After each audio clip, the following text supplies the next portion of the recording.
नमस्कार, आप देख रहे हैं क्रिएटिव विजन। आपके साथ मैं हूं शबा। उत्तर प्रदेश में राजनीतिक सरगर्मियां इस समय जोरों पर हैं। मुख्यमंत्री अखिलेश यादव पर कमेंट कर रहे हैं और अखिलेश यादव मुख्यमंत्री पर जबरदस्त राजनीतिक प्रहार कर रहे हैं। आज की हमारी चर्चा इसी पर है कि आखिरकार चुनावी सरगर्मियों के बीच किस तरह एक दूसरे पर खुलकर बयानबाजी कर रहे हैं राजनेता।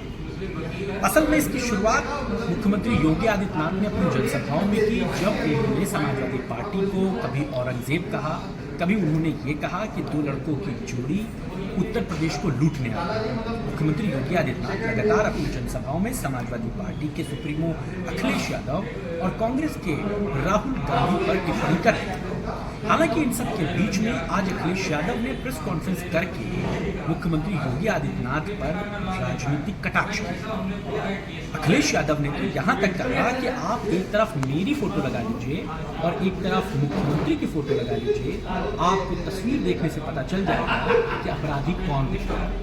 असल में उन्होंने ये जवाब मुख्यमंत्री योगी आदित्यनाथ के उस बयान पर दिया था जिसमें मुख्यमंत्री ने इस बात को कहा था कि 2017 से पहले उत्तर प्रदेश में सरकारें लूटने का काम करती। आज अखिलेश यादव ने अपनी प्रेस कॉन्फ्रेंस में कई इंपॉर्टेंट इश्यूज पर डिस्कशन किया। हम चरणबद्ध तरीके से उस पर चर्चा करेंगे। अखिलेश यादव ने सबसे पहले बहराइच के उस मामले को उठाया जिसमें वहां पर भेड़िए के हमले से लोग घायल हुए।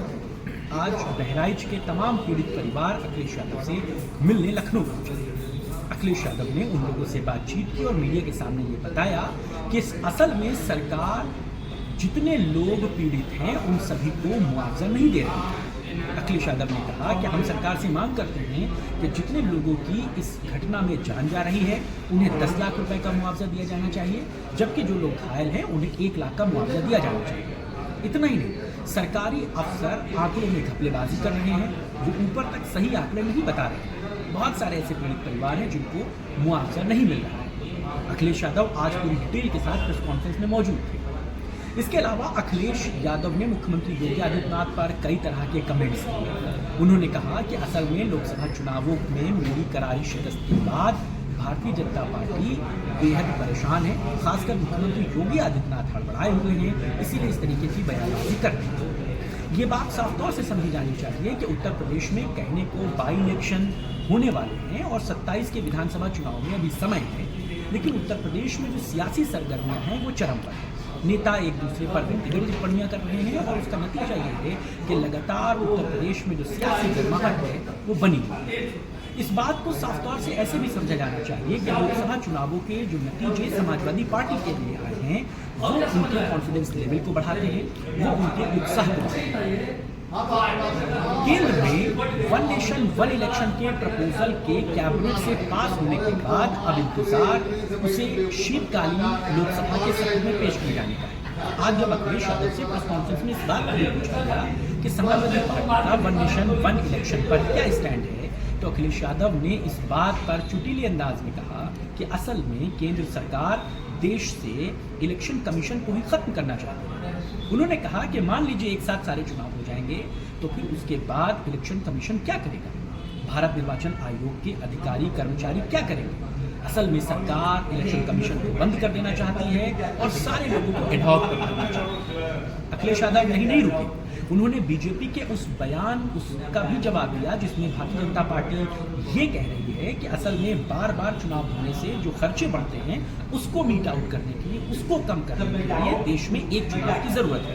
अखिलेश यादव ने कहा कि अगर बीजेपी खर्चों की इतनी चिंता कर रही है तो फिर वो अपनी रैलियों को क्यों नहीं बंद कर देती।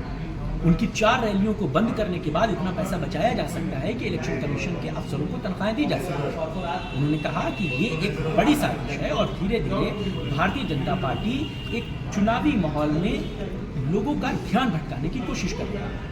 असल में Akhilesh Yadav one nation one election से प्रपोजल से क्यों चिढ़ते हैं, या अगर इस बात को समझा जाए कि आखिरकार ये देश के लिए ज़रूरी है या गैर ज़रूरी, तो इस बात को समझने के लिए आपको ये भी समझना पड़ेगा कि वन नेशन वन इलेक्शन का प्रपोजल है क्या। असल में कैसे देश में एक साथ सारे चुनाव कराए जा सकते हैं। बीजेपी ने कैबिनेट से जो प्रपोजल पास कराया है उसमें इसे 2 चरणों में पास किया जाएगा। पहले देश में लोकसभा और विधानसभा के चुनाव एक साथ होंगे। बाकी बचे 100 दिनों के भीतर, यानी कि अगले 100 दिनों के भीतर जो निकायों के चुनाव हैं उसे कराया जाने का बीजेपी का प्रपोजल। हालांकि इसे शीतकालीन सत्र में पेश किया जाना है, हो हंगामे के पूरे आसार हैं, समाजवादी पार्टी इसके खिलाफ है, लेकिन इन सबके बीच में बहुजन समाज पार्टी के सुप्रीमो मायावती ने इसको सपोर्ट किया है।